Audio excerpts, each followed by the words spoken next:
আল্লাহ রাতের বেলা ক্ষমার হাত প্রসারিত করেন, দিনের পাপীদের তওবা কবুল করার জন্য দিনে ক্ষমার হাত প্রসারিত করেন, রাতের পাপীদের তওবা কবুল করার জন্য।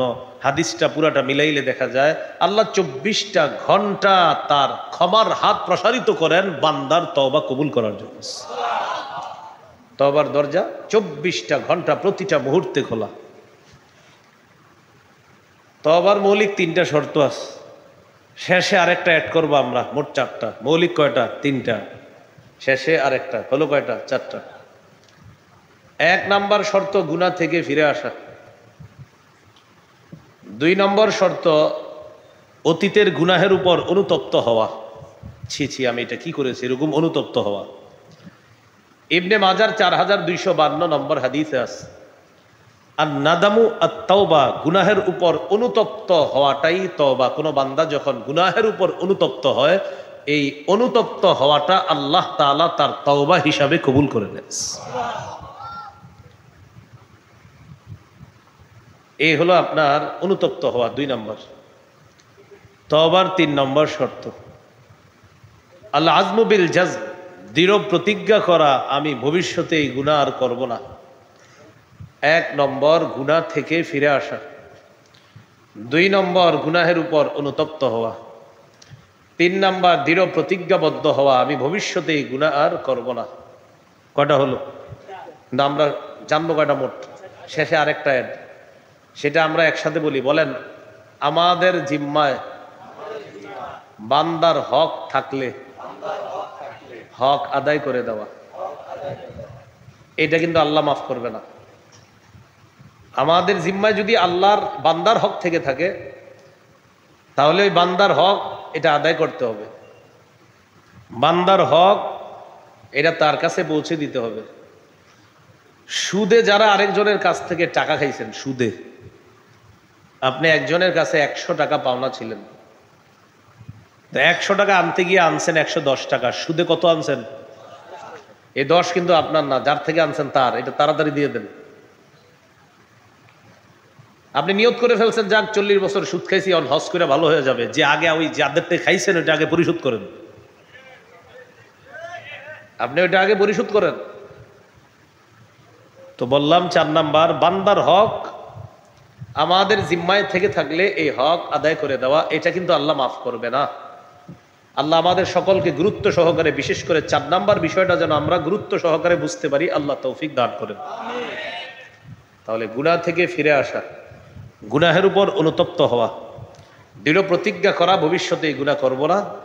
4 নাম্বার, আমার জিম্মায় কোনো বান্দার হক থেকে থাকলে আমি সেই হকটা যথাযথভাবে আদায় করে দেওয়া। আল্লাহ আমাদের সকলকে এই কথাগুলা মনে রেখে খাঁটি তওবা করার তৌফিক দান করেন।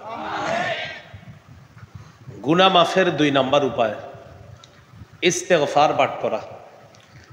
এটা আপনি চলতে ফিরতে, উঠতে বসতে, দাঁড়িয়ে বসে থেকে আপনি পড়তে পারেন। আস্তাগফিরুল্লাহ আস্তাগফিরুল্লাহ আস্তাগফিরুল্লাহ আস্তাগফিরুল্লাহ।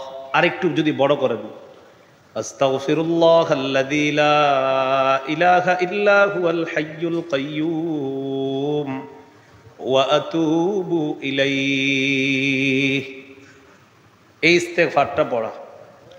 সূরা আলী ইমরানের 135 নম্বর আয়াতে আল্লাহ বলেন, ওয়াল্লাযীনা ইযা ফাআলু ফাহিশাতান আও যালামু আনফুসাহুম যাকারুল্লাহ ফাস্তাগফারু লিযুনুবিহিম ওয়া মান ইয়াগফিরুয যুনুবা ইল্লাল্লাহ ওয়া লাম ইউসিররু আলা মা ফাআলু ওয়া হুম ইয়ালামুন।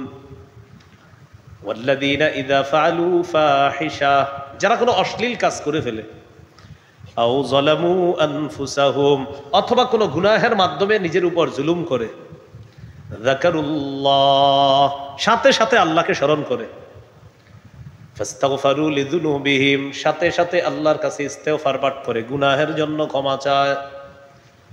ওয়া মান ইয়াগফিরুয যুনুবা ইল্লাল্লাহ, আল্লাহ তাআলা বলেন আল্লাহ ছাড়া গুনাহ মাফ করবেই বা কে? সুবহানাল্লাহ। ওয়া মান ইয়াগফিরুয যুনুবা, আর গুনাহ মাফ করবেই বা কে? ইল্লাল্লাহ, আল্লাহ ছাড়া। ওয়ালাম ইউসিররু আলা মা ফাআলু ওয়া হুম ইয়ালামুন, জেনে বুঝে এই গুনাহ আর বারবার করে না। একটু যদি জ্ঞান খাটান, আয়াত থেকে 4টা বিষয় বুঝে আসে। 1 নাম্বার, অশ্লীল কাজ করে ফেলছেন, পাপ করে ফেলছেন। 2 নাম্বার, সাথে সাথে আল্লাহকে স্মরণ করছেন। 3 নাম্বার, সাথে সাথে ইস্তেগফার, আল্লাহ এটা আমি কি করলাম, ছি ছি। 4 নাম্বার, জেনে বুঝে ভবিষ্যতে এটা বারবার আর আমি করব না। এই 4টা কথা এই আয়াতে পেয়ে গেছি। আল্লাহ বলেন এই 4 অবস্থা তোমার মধ্যে যখন পাওয়া যাবে, তো গুনাহ আমি আল্লাহ মাফ করব না, তো কে করবে? আমি তো মাফ করে দেব। তাহলে গুনাহ হয়ে গেল, আল্লাহর স্মরণ হলো, ইস্তেগফার বললাম, আর জেনে বুঝে এটা বারংবার করব না, আল্লাহ মাফ করে দিবে ইনশাআল্লাহ। কোন বান্দা গুনাহ হওয়ার পর যখন আল্লাহর কাছে ক্ষমা চায়, আল্লাহ আমি এটা কি করলাম, আমাকে আপনি মাফ করে দেন, এরকম যখন বলে, হাদিসে কুদসির মধ্যে আসছে, সহিহ মুসলিমের বর্ণনা, আল্লাহ তাআলা বলেন আযনাবা আবদি যামবা ওয়া আলিমা আন্না লাহু রাব্বা ইয়াগফিরুয যামবা। আমার বান্দা গুনাহ করে ফেলছে, আর আমার বান্দা জানে তাকে মাফ করার জন্য একজন রব আছে, ক্ষমা করার জন্য একজন রব আছে, তাই এই রবের কাছে সে ক্ষমা চাইছে। আমার বান্দা গুনাহ করে ফেলছে, আমার বান্দা জানে তার গুনাহ মাফ করার একজন রব আছে, এই জন্য রবের কাছে ক্ষমা চেয়েছে। ফেরেশতারা সাক্ষী থাকো, আমি তাকে মাফ করে দিলাম। তাহলে গুনাহ মাফের 2 নাম্বার উপায় ইস্তেগফার পাঠ করা। আল্লাহ আমাদের সকলকে বেশি পরিমাণে ইস্তেগফার পড়ার তৌফিক দান করেন। আল্লাহ তাআলা বলেন ইস্তাগফিরু রাব্বাকুম ইন্নাহু কানা গফফারা, তোমাদের রবের কাছে ইস্তেগফার পাঠ করো, ক্ষমা প্রার্থনা করো, তিনি তোমাদের প্রতি ক্ষমাশীল, গফফারা অধিক ক্ষমাশীল, তিনি ক্ষমা করে দিবেন। অন্য আয়াতে আসছে লাগফারুল লিমান তাব, যারা ইস্তেগফার পাঠ করে, তওবা করে, ক্ষমা চায়, আল্লাহ বলেন ওয়া ইন্নী লাগফার, আমি আল্লাহ ওই তওবাকারীর জন্য অধিক পরিমাণে ক্ষমাশীল, আমি আল্লাহ। তাহলে একটা হলো ক্ষমাশীল, আল্লাহ বলেন অধিক ক্ষমাশীল, অধিক। ইউরসিলিস সামাআ আলাইকুম মিদরারা, তোমাদের বৃষ্টি দরকার, অনাবৃষ্টিতে ভুগতেছো, ইস্তেগফার পাঠ করো। আল্লাহ বলেন, নবী জানায়া দেন মুষলধারে বৃষ্টি আল্লাহ আসমান থেকে পাঠায় দিবে। বাকি যারা মাহফিল করে তারা শুধু দোয়া করে বৃষ্টি যেন না হয়। মানে আল্লাহ আমগো এলাকা ছাড়া আর অন্য এলাকায় দিয়ে। তো যাই হোক, আল্লাহ তাআলা বলেন যে ইস্তেগফার পাঠ করার দ্বিতীয় উপকারিতা, বৃষ্টি হয় না যেখানে, সেখানে আল্লাহ তাআলা মুষলধারে বৃষ্টি আল্লাহ আসমান থেকে পাঠায় দেয়। 3 নাম্বার, ওয়ায়ুমদিদকুম বিআমওয়াল, তোমাদের যাদের সম্পদের অভাব, ইস্তেগফার বেশি বেশি পড়ো, আমি আল্লাহ ওয়াদা করলাম তোমাদেরকে সম্পদ দ্বারা সাহায্য করব। 4 নাম্বার, ওয়া বানিনা, ছেলে হয় না, মেয়ে হয় না, সন্তান হয় না, ইস্তেগফার পাঠ করো, আমি আল্লাহ ওয়াদা করলাম ইস্তেগফারের বরকতে তোমাদেরকে সন্তান দিয়ে আমি আল্লাহ সাহায্য করব। 5 নাম্বার, ওয়ায়াজআল লাকুম জান্নাত, তোমাদের ক্ষেত দরকার, ফলের বাগান, ফুলের বাগান, কৃষি খামার দরকার তোমাদের, আমি আল্লাহ তোমাদেরকে এই জাতীয় ক্ষেত খামার দ্বারা সাহায্য করার ওয়াদা করলাম। 6 নাম্বার, ওয়ায়াজআল লাকুম আনহারা, তোমাদেরকে নদী নালা দ্বারা, খাল বিল দ্বারা আমি আল্লাহ সাহায্য করব, যেন ওই নদী নালা খাল বিলের পানি দিয়ে তোমাদের ফল ফুলের বাগানগুলা তোমরা সুসজ্জিত করতে পারো, এই মৃত জমিনকে যেন আবার সজীব করতে পারো। তাহলে ইস্তেগফার পাঠ করার আমাদের আলোচ্য বিষয়, ক্ষমা পাওয়ার 2 নাম্বার উপায় হলো ইস্তেগফার পাঠ করা। এই জন্য আমরা বেশি বেশি ইস্তেগফার পাঠ করব। বাসে বসে রয়েছেন, আজাইরা পেঁচালেন, আগে ইস্তেগফার পাঠ করেন, আস্তাগফিরুল্লাহ আস্তাগফিরুল্লাহ আস্তাগফিরুল্লাহ। অটোতে বসে রয়েছেন, ইস্তেগফার পাঠ করেন। দেখবেন মানুষ অনেক কথা উঠায়, 3-4 জন একসাথে বল, মানে শুধু শুধু কথা উঠাবে, মানে সে এমন এমন কথা উঠাবে, সে বুঝাবে যে এই পৃথিবীর ক্ষমতাটা ওর কাছে থাকলে ঠিক ছিল, মানে এরকম এরকম জ্ঞান গর্ব কথা বলবে, অথচ সে কিন্তু আপনাদের পাশের এলাকা। কিন্তু এমন এমন জ্ঞান গর্ব কথা বলবে, মানে বুঝাবে যে আসলে বাংলাদেশের দায়িত্বটা আমার হাতে থাকা দরকার ছিল, এরকম। আপনি ইস্তেগফার পাঠ করেন, বেশি বেশি ক্ষমা প্রার্থনা করেন, অনর্থক কথাবার্তায় আমরা কান দিব না।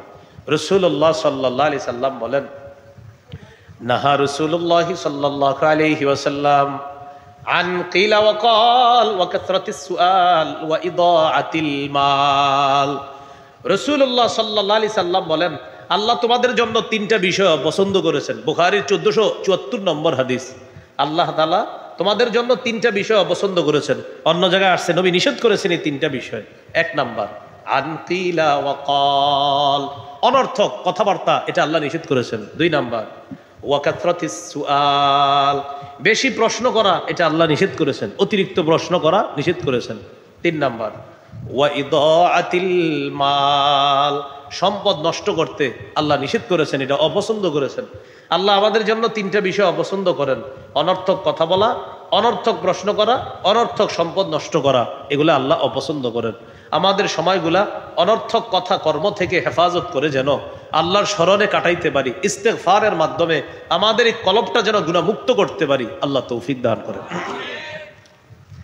গুনাহ মাফের 3 নাম্বার উপায়, এটা আমরা একসাথে বলি তাহলে মনে থাকবে। বলেন, ক্ষমা পাওয়ার আশায় বারবার ক্ষমা চাওয়া। ক্ষমা পাওয়ার আশায় বারবার ক্ষমা চাওয়া। আমার আল্লাহ আমাকে মাফ করবে, হ্যাঁ ইনশাল্লাহ করবে, না আল্লাহ মাফ করবে, এরকম আশা। তো আপনি অনেকক্ষণ দোয়া করছেন, আবার ভয় আল্লাহ কবুল করছে, তো আপনি আবার দোয়া করতেছেন, না আল্লাহ মাফ করবে। এইভাবে আপনি বারবার ক্ষমার আশায় ক্ষমা চাওয়া। তিরমিজির হাদিস 3540 নম্বর হাদিস। এই হাদিসটি হাদিসে কুদসি। আল্লাহ তাআলা বলেন, ইয়াবনা আদম ইন্নাকা মা দাউতানি ওয়া রাজাউতানি গফারতু লাকা আলা মা কানা মিনকা ওয়ালা উবালি। হে আদম সন্তান, তুমি ক্ষমা পাওয়ার আশায় যতবার আমার কাছে ক্ষমা চাও, আমি আল্লাহ ততবার তোমার গুনাহ ক্ষমা করে দিতে আমি আল্লাহ কারো পরোয়া করি না। হাদিস দ্বারা বোঝা যায় বান্দা যতবার ক্ষমা চায় আল্লাহ ততবার ক্ষমা করেন, এতে আল্লাহ কারো পরোয়া করে না। তবে সবসময় মনে রাখা, তওবা কবুলের শর্ত কয়টা? ওই যে 4টা। গুনাহ থেকে ফিরে আসা, অনুতপ্ত হওয়া, ভবিষ্যতে না করার অঙ্গীকার করা, আর বান্দার হক আমার জিম্মায় থেকে থাকলে এটা আদায় করে দেওয়া।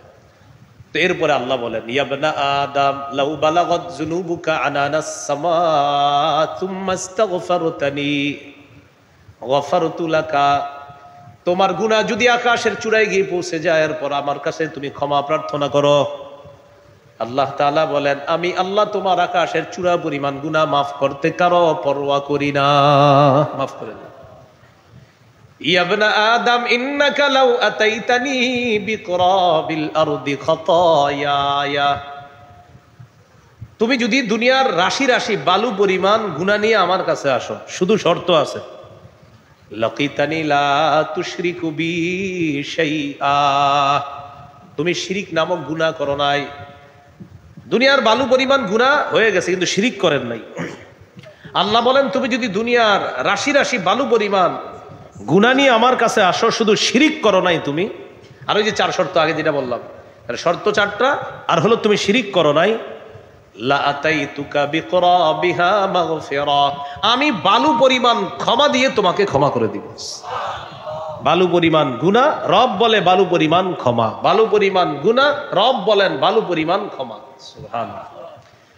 তাহলে 3 নাম্বার জানলাম গুনাহ মাফের উপায়, ক্ষমা পাওয়ার আশায় বারবার আল্লাহর কাছে ক্ষমা চাওয়া। আল্লাহ এই আমলটা আমাদেরকে প্রতিনিয়ত করার তৌফিক দান করেন। 4 নাম্বার উপায়, ব্যক্তি জীবন, পারিবারিক জীবন, সামাজিক জীবনে, অর্থনৈতিক জীবনে, রাষ্ট্রীয় জীবনে, আন্তর্জাতিক জীবনে আল্লাহ রসুল সাল্লাল্লাহু আলাইহি সাল্লামের আদর্শ বাস্তবায়নের মাধ্যমে আল্লাহ রসুলের পূর্ণ আনুগত্য করা হলো গুনাহ মাফের 4 নাম্বার উপায়। মানে অনেক লম্বা হয়ে গেছে, আচ্ছা শর্টে বলি। নবীজির পূর্ণ আনুগত্য করা গুনাহ মাফের 4 নাম্বার উপায়। আর যদি একটু বিস্তারিত বিষয়টা মনে রাখেন তাহলে এইভাবে, যে সর্বক্ষেত্রে আল্লাহ রসুলের আদর্শ বাস্তবায়নের মাধ্যমে নবীর পূর্ণ আনুগত্য করা। আপনি মেসওয়াক করেন, ঠিক আছে, আপনি ঘরে বাইরে যাওয়ার সুন্নতগুলো আদায় করেন, অবশ্যই করবেন। বাথরুমে ঢুকা বের হওয়ার সুন্নত আদায় করেন, অবশ্যই। মসজিদে প্রবেশ করা, বের হওয়ার সুন্নাহ আদায় করেন, অবশ্যই। রাষ্ট্রনীতি কেমন হবে এখানেও আল্লাহ রসুলের আদর্শ বাস্তবায়ন করেছেন কিনা, এটা হলো মূল বিষয়। এখন আমরা এই রাষ্ট্র ধর্ম ইসলাম যেন বাস্তবিক অর্থেই হয়ে যায়, এই চেষ্টা অব্যাহত রেখেছি কিনা, এটাও একটা বিষয়। এই জন্য আমার আপনার এটাও চেষ্টা করতে হবে আমাদের দেশে যেন ইসলামী শরিয়া মোতাবেক এই দেশ পরিচালিত হয়, এমন একটা পরিস্থিতি তৈরির জন্য এ দেশে যেন আল্লাহ তাআলা একজন আদর্শ ন্যায়পরায়ণ পুরুষ শাসক তৈরি করে দেন। আমিন তো বলছি, তো এই চেষ্টা কারা করবে? বলেন আমরা, বলেন কারা? হ্যাঁ, আমরাই চেষ্টা করতে হবে। এই জন্য এই ক্ষেত্রে একটা দোয়া করা, কিয়ামতের আগে যেন এই দেশে আর কখনো কোনো নারী শাসক না হয়। কিসের আগে? قال رسول الله صلى الله عليه وسلم لا يفلح قوم ولوا امرهم امرأة। নবীজি বলেন ওই জাতি কিছুতেই সফল হবে না যে জাতি তাদের নেতৃত্বে কোনো নারীকে বসায় দিবে, সেই জাতি কিছুতেই সফল হবে না। এই জন্য অনেক হয়েছে, আর আল্লাহর হস্তে মাথায় কোনো নারীরা আইনেন না যে না আবারও বসামো। আর কারো যদি নিয়ত থাকে তো আপনারা আমি ব্যক্তিগত পরামর্শ দিব, আপনি এইভাবে একটা পোস্টার বানাইবেন, আগামীতে আবারও নারী শাসক চাই, কেননা আমি সারা জীবন হতবাগা থাকতে চাই, এটা লিখবেন আপনি। না, আপনি তো এটা লিখতে হবে না, কারণ আমি তো বলি না আপনি এটা করবেন না, নবী তো বলেই দিয়েছেন সফল হতে হলে নারীকে ক্ষমতায় বসানো যাবে না। তা আপনি যদি সফল হতে চান না, আপনি লিখবেন যে আমি আগামী তো নারী শাসক চাই, কারণ আমি বলদের মতো সারা জীবন হতবাগা থাকতে চাই, এটা লিখবেন আপনি, সমস্যা নেই।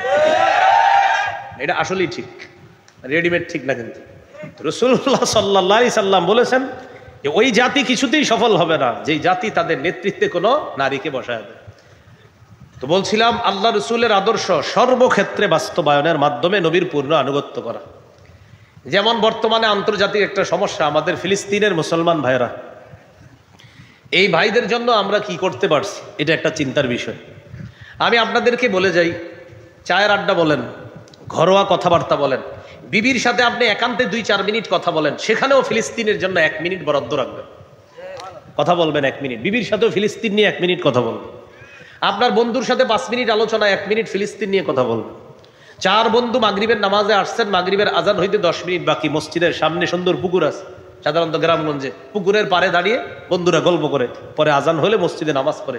বন্ধুদের সেই গল্পের মধ্যে জন্য ফিলিস্তিনের জন্য কিছু অংশ বরাদ্দ থাকে যে ফিলিস্তিনের জন্য কি করা যায়।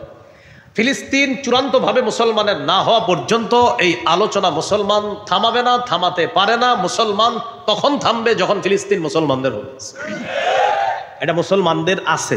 কিন্তু চূড়ান্তভাবে যারা এটাকে দখল করতে চায় তারা যতদিন শোচনীয়ভাবে পরাজয় বরণ না করবে, ফিলিস্তিনের আলোচনা থামানো যাবে না, এই কথাটা আমরা মনে রাখবো। তো বলছিলাম আন্তর্জাতিক অঙ্গনেও আল্লাহ রসুল সাল্লাল্লাহু আলাইহি সাল্লামের আদর্শ বাস্তবায়নের চেষ্টা করা। রাসূলুল্লাহ সাল্লাল্লাহু আলাইহি সাল্লাম বলেছেন, তারাল মুমিনিনা ফি তারাহুমিহিম ওয়া তাআতুফিহিম কাল জাসাদিল ওয়াহিদ। সারা পৃথিবীর মুমিনদেরকে তোমরা ভালোবাসার ক্ষেত্রে একটা দেহের মতো দেখবা, এক দেহ। দেহের একটা অঙ্গে আঘাতপ্রাপ্ত হলে পুরা শরীরে আঘাত অনুভূত হয়। তেমনিভাবে আমার কোনো মুসলিম উম্মত যদি পৃথিবীর কোনো এক প্রান্তে আঘাতপ্রাপ্ত হয়, যেহেতু আমি নবী তোমাদেরকে এক দেহের মতো বলেছি, অতএব তোমার কোনো মুসলমান ভাই কোথাও যদি আক্রান্ত হয় তোমার দেহে আঘাত লাগতে হবে, কারণ সেই মুসলমান আর তুমি মিলিত একটা শরীর। কারণ আমরা বাংলাদেশিরা কি করতে পারি? প্রথম কথা, আমরা দোয়া করতে হবে। দ্বিতীয় কথা, ফিলিস্তিনের জন্য সাহায্য সহযোগিতা সঠিক সোর্সের মাধ্যমে পাঠানোর চেষ্টা করা। 3 নাম্বার, ফিলিস্তিনের মুজাহিদ ভাই যারা আছে তাদের জন্য সদা সর্বদা আল্লাহর কাছে দোয়া করা, প্রয়োজনে পার্সোনাল ভাবে নফল নামাজ, তাহাজ্জুদ নামাজ করে দোয়া করা। 4 নাম্বার, মুনাফিক মার্কা মুসলিম শাসক যারা আছে বর্তমান পৃথিবীতে, আন্দোলনের মাধ্যমে তাদেরকে বাধ্য করা ফিলিস্তিনের পক্ষে কথা বলার জন্য। এটা আমার আপনার চেয়ে বেশি কার্যকরী হবে যদি এই মুসলিম শাসকগুলা ফিলিস্তিনের পক্ষে কথা বলে। আমি আপনি যতটা বললে কাজ হবে, কয়েকজন মুসলিম শাসক যদি বলে এর চেয়ে 1000 গুণ বেশি কাজ হবে। কিন্তু এরা বারবার মুনাফিকি পরিচয় দিচ্ছে। আল্লাহ তাদেরকে শুভ বুদ্ধি দান করেন, আমরা দোয়া করব। তো বলছিলাম গুনাহ মাফের 4 নাম্বার উপায়, সর্বক্ষেত্রে আল্লাহ রসুল সাল্লাল্লাহু আলাইহি সাল্লামের আদর্শ বাস্তবায়নের মাধ্যমে নবীর পূর্ণ আনুগত্য করা। সূরা আলী ইমরানের 31 নম্বর আয়াতে আল্লাহ বলেন, কুল ইন কুনতুম তুহিব্বুনাল্লাহ ফাত্তাবিউনি ইউহিব্বুকুমুল্লাহ ওয়া ইয়াগফির লাকুম যুনুবাকুম ওয়াল্লাহু গফুরুর রহিম।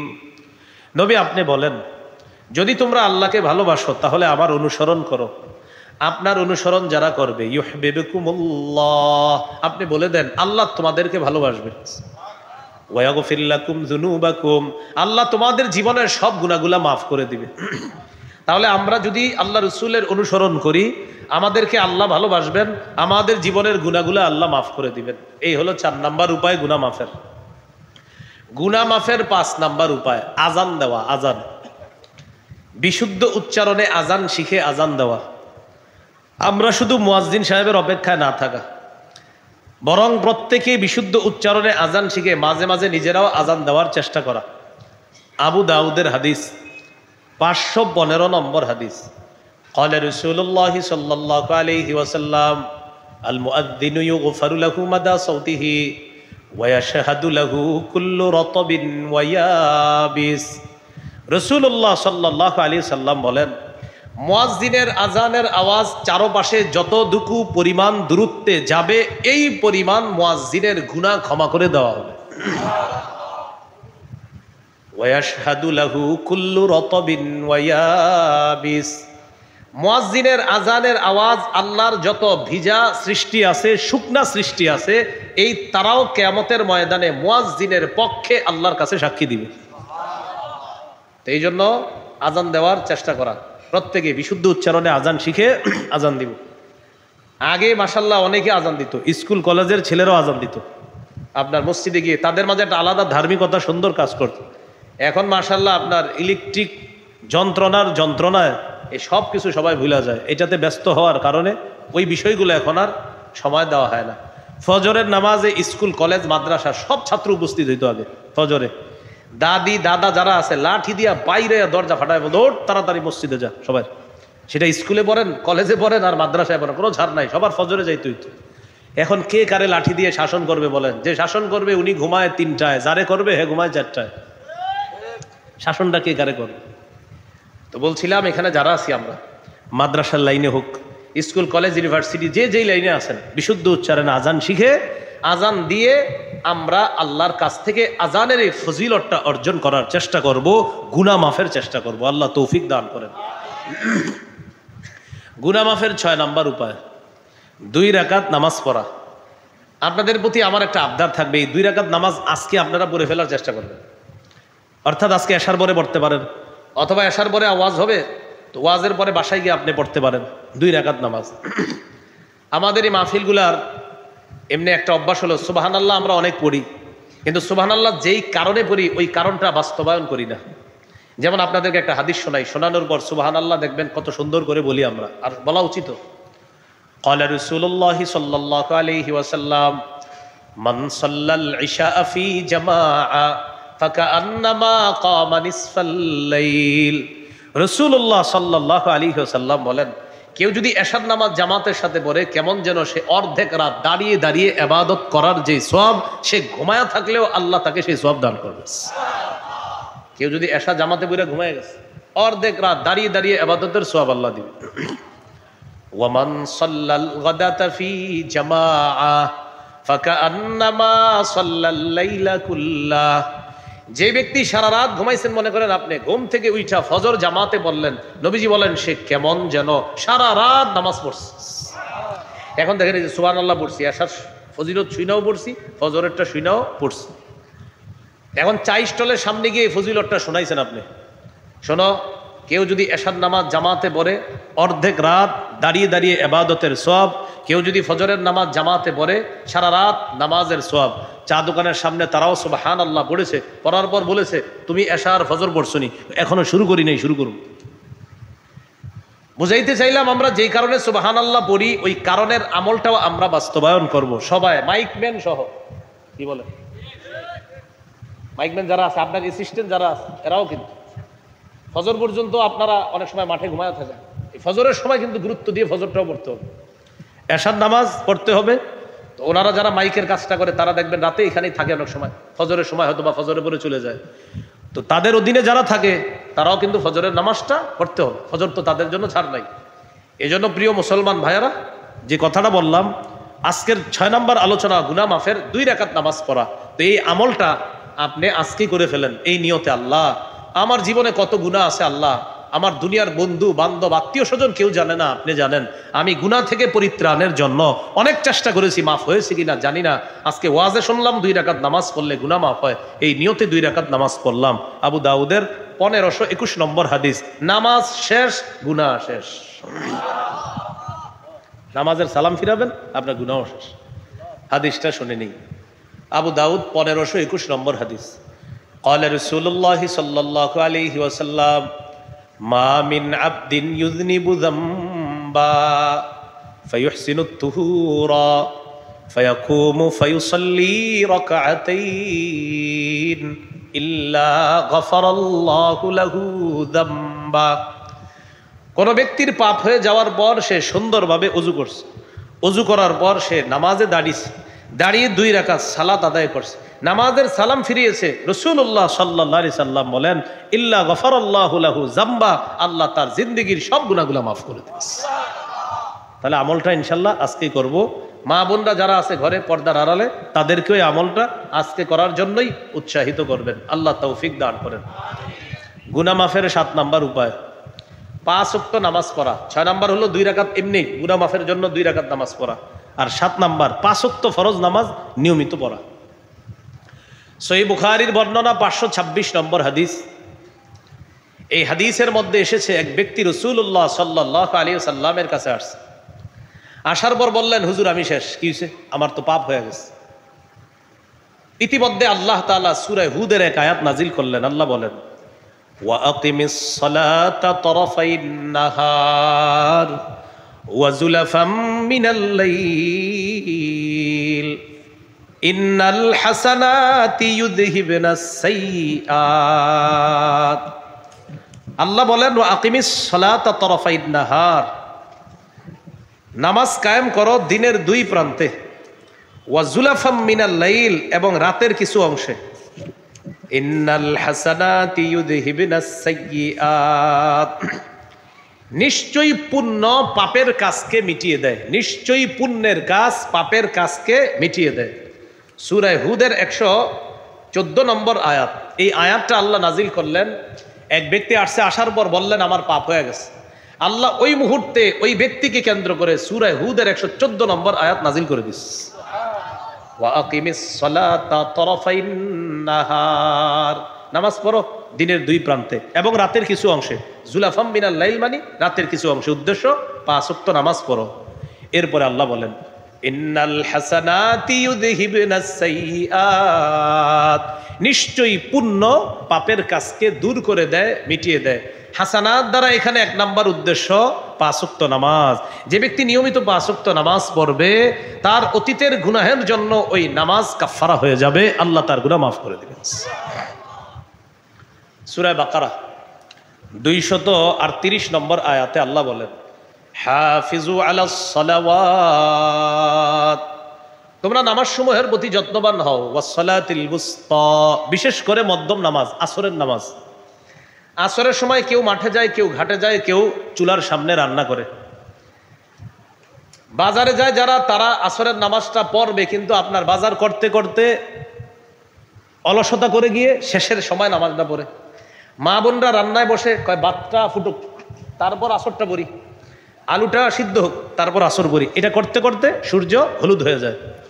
আর যুবক ইয়াং যারা আছেন খেলতে যান, খেলতে যাওয়ার পর আসো সময় আছে তো, আরো সময় আছে তো, করতে করতে সূর্যটা হলুদ বানায় ফেলেন। আবু দাউদের 413 নম্বর হাদিসে রাসূল সাল্লাল্লাহু আলাইহি সাল্লাম বলেন, তিলকা সালাতুল মুনাফিকিনা, তিলকা সালাতুল মুনাফিকিনা, তিলকা সালাতুল মুনাফিকিনা, কামা ফানাকরা আরবাআ। ওই ব্যক্তির নামাজ, যেই ব্যক্তি আসরের নামাজের সময় দেরি করতে করতে করতে করতে সূর্যটাকে হলুদ বানায় ফেলে, অস্ত যাওয়ার উপক্রম হয়ে যায়, আর তখন গিয়ে কোনো মতে 4 রাকাত নামাজ পড়ে, নবী বলেন নাকারা আরবাআ, মোরগের মতো 4টা ঠুকুর দেয়। আসর 4 রাকাত, তাড়াতাড়ি, খুব তাড়াতাড়ি 4 রাকাত পরে ইচ্ছা করে সূর্যটা হলুদ বানায়। এটা মুনাফিকের নামাজ, এটা মুনাফিকের নামাজ, এটা মুনাফিকের নামাজ। এখন সত্যি করে বলেন, আসরের সময় এই অলসতাটা আমাদের হয় কিনা? এটা কিন্তু করা যাবে না।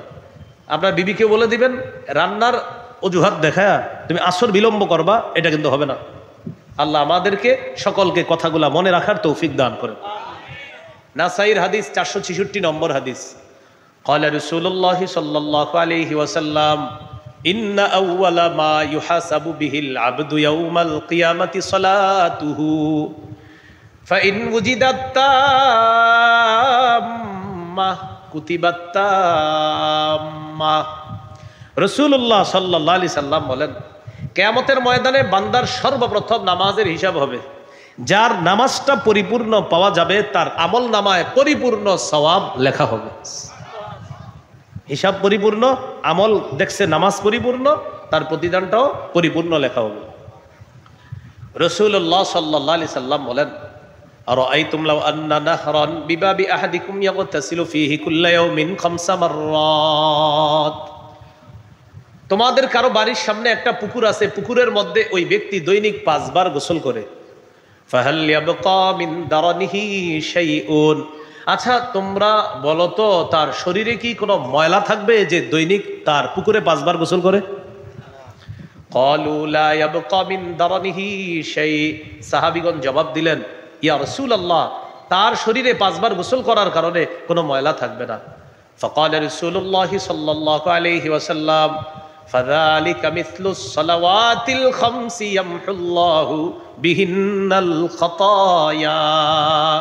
অনুরূপভাবে 5 ওয়াক্ত নামাজ কেউ যদি নিয়মিত আদায় করে, 5 বার গোসলের কারণে যেমন তার শরীরের ময়লা আল্লাহ দূর করে দেয়, 5 বার গোসলের কারণে যেমন তার শারীরিক ময়লা দূর হয়ে যায়, কেউ যদি 5 ওয়াক্ত নামাজ নিয়মিত পড়ে, আল্লাহ তাআলা তার গুনাহ নামক যেই নাপাকি আছে, ময়লা আছে, এই ময়লা ধুয়ে মুছে সাফ করে দেবে।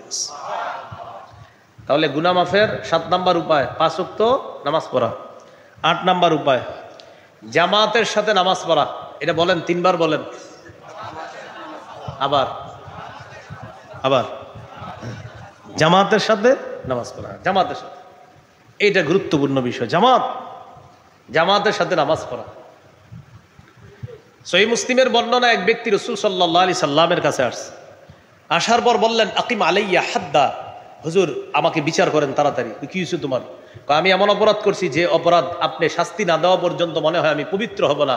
আকিম আলাইয়া হাদ্দান, আপনি আমার উপর হদ কায়েম করেন, অর্থাৎ আমি শাস্তি যোগ্য অপরাধ করেছি, আপনি আমাকে অপরাধ থেকে মুক্ত করার ব্যবস্থা করেন। তো এই কথা বলার পর জামাত দাঁড়ায় গেছে, নামাজের জামাত দাঁড়ায় গেছে। রাসূলুল্লাহ সাল্লাল্লাহু আলাইহি সাল্লাম ইমামতি করলেন। তো ইমামতি করার পর নামাজ শেষ করলেন।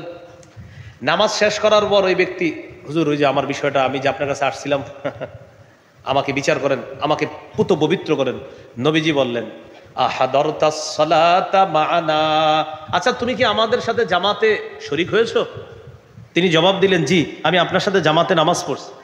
রাসূলুল্লাহ সাল্লাল্লাহু আলাইহি সাল্লাম বললেন যে জামাতের সাথে নামাজ পড়ার কারণে তুমি যে সমস্যাটা নিয়ে আসছো, আল্লাহ মাফ করে দিস। তাহলে 8 নাম্বার উপায় জামাতের সাথে নামাজ পড়া। 5, 6, 7, 8 আবার বলছি। 5 আজান দেওয়া, 6 2 রাকাত নামাজ পড়া, 7 5 ওয়াক্ত নামাজ পড়া, 8 জামাতের সাথে নামাজ পড়া। 9 নাম্বার, যখনই কোনো গুনাহ হয়ে যাবে সাথে সাথে একটা ভালো কাজ করা। এখানে আবার ভুল বোঝা যাবে না। যেমন আমার বয়ান শেষ হওয়ার পর আপনাদের কেউ যদি এরকম চিন্তা করেন, যাক আজকে একটা ভালো জিনিস জানলাম, গুনাহ করবো আর ভালো কাজ করবো, গুনাহ করবো আর ভালো কাজ। বিষয়টা কিন্তু এমন না। আমি কিন্তু বলি নাই যে গুনাহ করলে ভালো কাজ করা, আমি বলছি গুনাহ হইলে। কি বলছি? মুসলমান গুনাহ করতে পারে না, মুসলমান তো গুনাহ করতে পারে না। মুসলমান শয়তানের ধোকায় হয়তো তার দ্বারা কোনো গুনাহ হয়ে যায়, কিন্তু মুসলমান গুনাহ করতে পারে না। তাহলে 9 নাম্বার শিরোনামটা মনে রাখা, আমার দ্বারা কখনো গুনাহ হয়ে গেলে একটা ভালো কাজ করা, আমি গুনাহ করে ফেললে না। তা আপনাদের কোনো বন্ধু যদি আপনারা বলে একটা গুনাহ করে ভালো কাজ করে ফেলবে, আপনি বলবেন তুমি বুঝো না, ওয়াজটা হলো তোমার কোনো গুনাহ হয়ে গেলে ভালো কাজ করা, ইচ্ছা করে তুমি গুনাহ করতে কে বলছ? তিরমিজির বর্ণনা, আবু যর গিফারি রাদিয়াল্লাহু তাআলা আনহু বর্ণনা, তিনি বলেন, ক্বালা লি রাসূলুল্লাহি সাল্লাল্লাহু আলাইহি ওয়াসাল্লাম ইত্তাকিল্লাহা হাইসুমা কুনতা ওয়া আতবি'is সাইয়্যাতাল হাসানাতা তামহুহা ওয়া খালিকিন নাসা বিখুলুকিন হাসান। নবীজি বলেন, আবু যর, যেখানে থাকো আল্লাহকে ভয় করো। কখনো যদি তোমার দ্বারা পাপ হয়ে যায়, সাথে সাথে একটা ভালো কাজ করবা, ওই পাপ তোমার ভালো কাজটা করার কারণে ওই পাপটা আল্লাহ মিটায় দিবেন।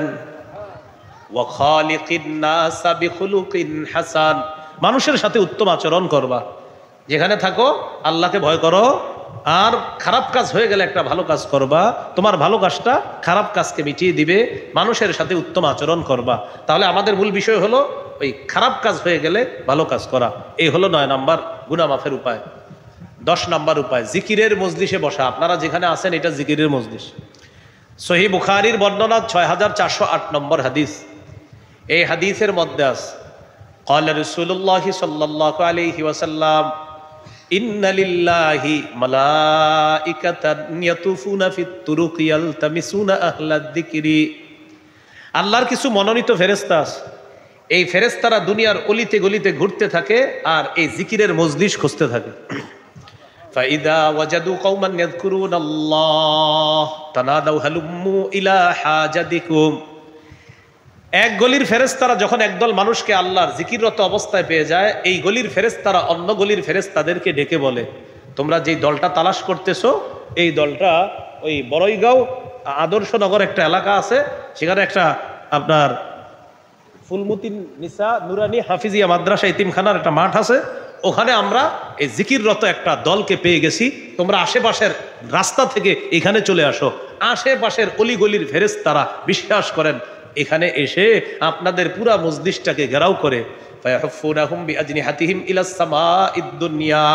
পুরা মজলিসটাকে বেষ্টন করে ফেরেশতাদের গোল আকৃতির একটা সারি আল্লাহর আসমান পর্যন্ত পৌঁছে।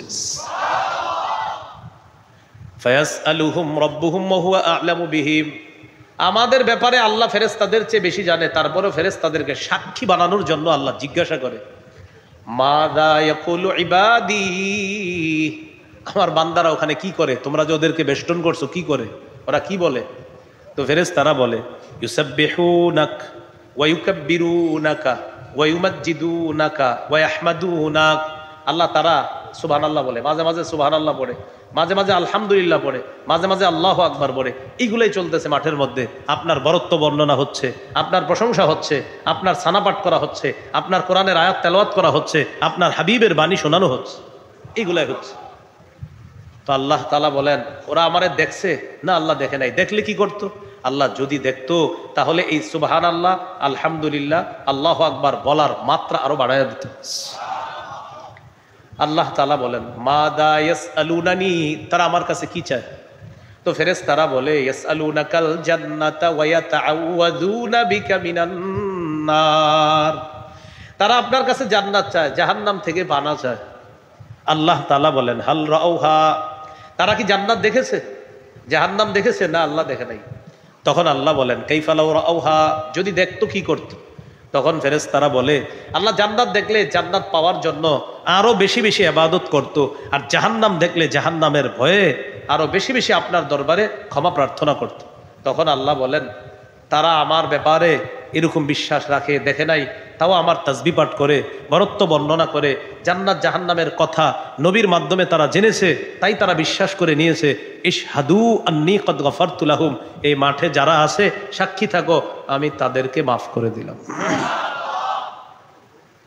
তাহলে জিকিরের মজলিসে বসা, এটা হলো 10 নম্বর গুনাহ মাফের উপায়।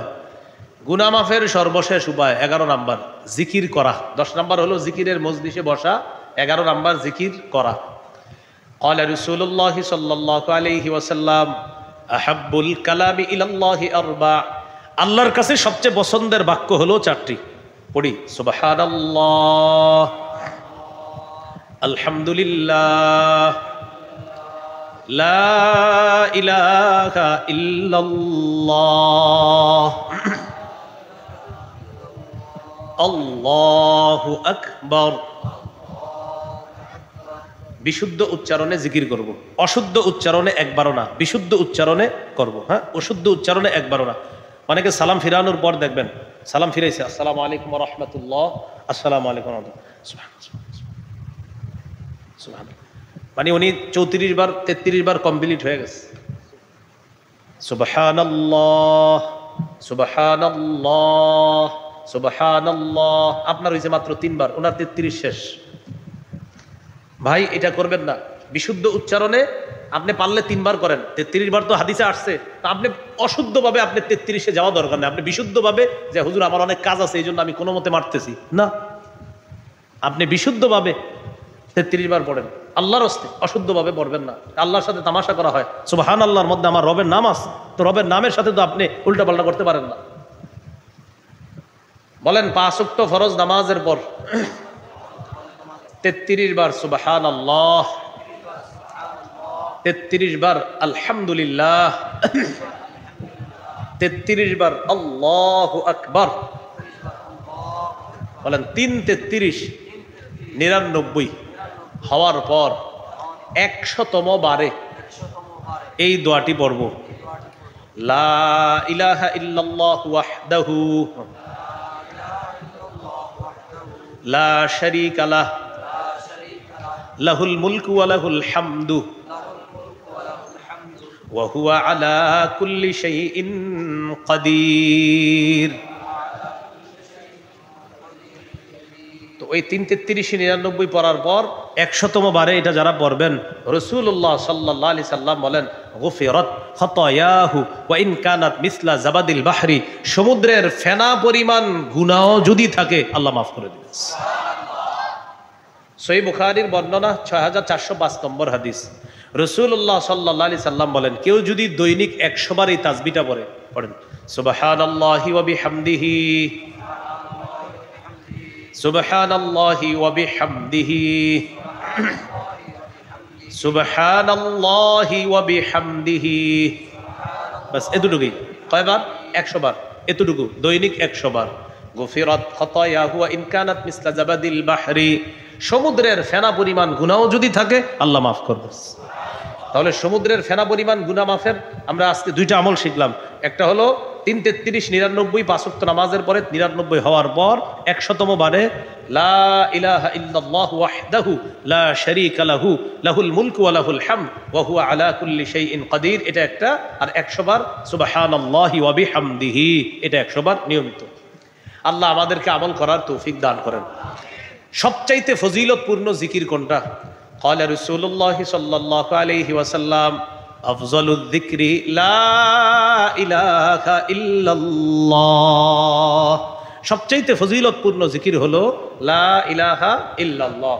আমার দিকে তাকান, এই তিনি জিকির করে আর আমি করি না। সহিহ বুখারী ৬৪০৭ নম্বর হাদিসের বর্ণনা। ক্বালা রাসূলুল্লাহ সাল্লাল্লাহু আলাইহি ওয়াসাল্লাম মাসালুল লাযী ইয়াযকুরু রাব্বাহ, নবীজি বলেন যে ব্যক্তি তার রবের জিকির করে, ওয়াল্লাযী লা ইয়াযকুরু রাব্বাহ, আর যে জিকির করে না। আমি আসলে বেশি করতে পারি না, এজন্য হযরতকে বললাম, তো মনে করেন তিনি জিকির করে আর আমি কম করি। তো নবীজি বলেন মাসালুল হাইয়্যি ওয়াল মাইয়িত, যে জিকির করে তার দৃষ্টান্ত সে জীবিত, আর যে জিকির করে না সে মৃত। সে মৃত, সে মরা। যে জীবিত জিকির করে যে সে জীবিত, আর যে জিকির করে না ও মরা, মরা, মৃত। নবীজি বলছে কাল মাইয়িত, সে মৃত ব্যক্তির মতো। তাহলে আমরা জিকির করব, বলেন ইনশাআল্লাহ। এক সাহাবী নবীজির কাছে আসছে, তিরমিজির হাদিস ৩৩৭৫ নম্বর হাদিস। আসার পর বললেন আখবিরনি বিশাইইন আতাশাব্বাতু বিহি ইয়া রাসূলুল্লাহ, হুজুর ইসলামের এত বিধিবিধান আমি মনে রাখতে পারি না, সহজ সরল আর কি সাহাবী। তো হুজুর আমারে সংক্ষেপে এমন একটা কিছু শিখাইয়া দেন যেটা আমি মজবুতভাবে ধরে রাখবো আর এটা নিয়ে আমি মৃত্যুবরণ করব। নবীজি বললেন লা ইয়াজালু লিসানুকা রাতাবাম মিন যিকরিল্লাহ, তোমার জিহ্বাটা যেন সদা সর্বদা আল্লাহর জিকিরে তরুতাজা থাকে, এই অবস্থায় যেন তোমার মৃত্যু হয়েছে। তাহলে ১১ নাম্বার উপায় বেশি বেশি জিকির করা, করবো তো ইনশাআল্লাহ। আল্লাহ তৌফিক দান করেন। ১ নাম্বার খাঁটি তওবা করা, ২ নাম্বার ইস্তেগফার পড়া, ৩ নাম্বার ক্ষমা পাওয়ার আশায় বারবার ক্ষমা চাওয়া, ৪ নাম্বার রাসূলুল্লাহ সাল্লাল্লাহু আলাইহি সাল্লামের পূর্ণ আনুগত্য। আর পূর্ণ আনুগত্য কি? সর্বক্ষেত্রে আল্লাহ রসুলের আদর্শ বাস্তবায়নের চেষ্টা করার মাধ্যমে নবীর পূর্ণ আনুগত্য করা। ৫ নাম্বার আজান দেওয়া, ৬ নাম্বার ২ রাকাত নামাজ পড়া, ৭ নাম্বার ৫ ওয়াক্ত নামাজ নিয়মিত পড়া, ৮ নাম্বার জামাতের সাথে নামাজ পড়া, ৯ নাম্বার গুনাহ করে ফেললে ভালো কাজ করা। হয়ে গেলে, হ্যাঁ গুনাহ হয়ে, মাশাআল্লাহ মনে রাখছেন, গুনাহ হয়ে গেলে একটা ভালো কাজ করা। তাহলে এটা আপনার বন্ধুরা যেন আপনার ধোঁকা দিতে না পারে। যদি বলে দোস্ত হুজুর তো বয়ানে বলছে গুনাহ হইলে ভালো কাজ, গুনাহ করলে ভালো কাজ করলে হবে, বলবেন তুমি বুঝো নাই, গুনাহ হইলে এর মানে তুই গুনাহ করবি না, এরকম না। গুনাহ হয়ে গেলে তুই তো গুনাহ করবি না, কখনো যদি হয়ে যায় ভালো কাজ কর। এটা হলো ৯ নাম্বার। ১০ নাম্বার এই জাতীয় জিকিরের মজলিসে বসা। ১১ নাম্বার জিকির করা। আমরা কেউ উঠাউঠি করবো না, ইনশাল্লাহ হুজুর আলোচনা করবে, আরো আলোচক আছে, এশা পর্যন্ত আলোচনা হবে। এরপরে এশার নামাজ ৮টা ৩০-এ হবে সম্ভবত। এরপর আমরা ইনশাল্লাহ এখনই দিয়ে দিবেন। আচ্ছা আচ্ছা ঠিক আছে, তাহলে ঠিক আছে। আপনাদের কর্তৃপক্ষ আবদার করছে, আমি ৬০ মিনিটের বেশি আলোচনা করি না। ওনাদের আবদারে আজকে প্রায় মনে হয় আমার ৭০ মিনিটের কাছাকাছি হয়ে গেছে, পুরো ইতিহাস ভঙ্গ। হ্যাঁ, তো যাই হোক, আল্লাহ আমাদের সকলকে যতগুলা কথা শুনলাম বললাম আমরা যেন কথাগুলোর উপর আমল করতে পারি, আল্লাহ তৌফিক দান করেন। আজকের যে আলোচনাগুলা রমজান থেকে নিয়ে কোরবানি পর্যন্ত, মুহররম মাস পর্যন্ত কিভাবে কাটাবেন, বিশেষ করে মুহররম সফর মাস আসলে আমাদের মাঝে কুসংস্কার আছে, বিয়ে দেওয়া যাবে না এই মাসে, হ্যাঁ এরকম। হ্যাঁ, তো রমজান থেকে কোরবানি পর্যন্ত গরুর কালার কেমন হবে, দাঁত পা ইত্যাদিগুলা কেমন হবে। এই আলোচনাগুলোর জন্য আমার একটা সংকলন আছে মিম্বরের আমানত, যাদের কাছে আছে হয়তো অনেকের কাছে আছে। আজকের আলোচনাটা পাবেন হলো নবম খণ্ডে আজকের আলোচনা, আর দশম খণ্ডের আলোচনা হলো রমজান থেকে নিয়ে কোরবানি পর্যন্ত, মুহররম মাস সফর মাস পর্যন্ত কিভাবে আপনার যাবে, এই আলোচনা হলো দশম খণ্ডে। একদম কোরবানির গরু, কোরবানির যে মেহমান আসবে, কোরবানির ঈদে মেহমান আসে, এই মেহমানের মেহমানদারি করার ক্ষেত্রে আপনার কি করণীয়, মেহমানের কি করণীয়, এই বিষয়গুলো 10 নম্বর খণ্ডে। ওই গাড়িটা যেখানে রাখছে ওখানে ও কিতাব নিয়ে এসেছে, আমাকে বলছে বলে দেওয়ার জন্য। 1 থেকে 10 খণ্ড কেউ যদি পারেন সংগ্রহ রেখে দেন, ভালো কাজ হবে। 1 নম্বর খণ্ড সন্তানের 64টা অধিকার, এটা পুরা জামাইবু মুখস্থ করে ফেলবেন। প্রথম খণ্ডটা মিম্বরের আমানত, দ্বিতীয় খণ্ড শিরিক বেদাত কুফর তাওহীদ, তৃতীয় খণ্ড হালাল হারাম, সুদ সম্পর্কে আলোচনা। এই জন্য 3 নম্বর খণ্ডটা কিনবিনি না, সুদ সম্পর্কে আলোচনা 3 নম্বর খণ্ড। হ্যাঁ, সুদের আলোচনায় দেখবেন মানুষ মাঠে যদি 1000ও থাকে মনে হয় যে কেউ নাই, আসলে কিন্তু অনেক মানুষ সুদের আলোচনায়। এর মানে বুঝেন কিছু? আচ্ছা যাই হোক, 4 নম্বর খণ্ডে স্বামী স্ত্রীর অধিকার, 5 নম্বর খণ্ডে লা ইলাহা ইল্লাল্লাহর ব্যাখ্যা, 6 নম্বর খণ্ডে নামাজ সম্পর্কে আলোচনা, 7-8 নম্বর খণ্ডে পাক নাপাকি সম্পর্কে আলোচনা, 9 নম্বর খণ্ডে জাকাত রমজানের আলোচনা, 10 নম্বর খণ্ডে রমজান থেকে মুহররম মাস পর্যন্ত বিভিন্ন যে মাসগুলা কেন্দ্র করে আলোচনা হয় সাহাবীদেরকে কেন্দ্র করে, এরপরে হজ কোরবানি কেন্দ্র করে আলোচনাগুলা 10 নম্বর খণ্ডে। যাদের প্রয়োজন হয় গাড়ি থেকে সংগ্রহ করতে পারেন, সময় হলো আমি গাড়িতে যাওয়া পর্যন্ত। আল্লাহ আমাদের সকলকে যে কথাগুলা শুনলাম বললাম আমল করার তৌফিক দান করেন। আমিন ওয়া আখিরু দাওয়ানা আলহামদুলিল্লাহি রাব্বিল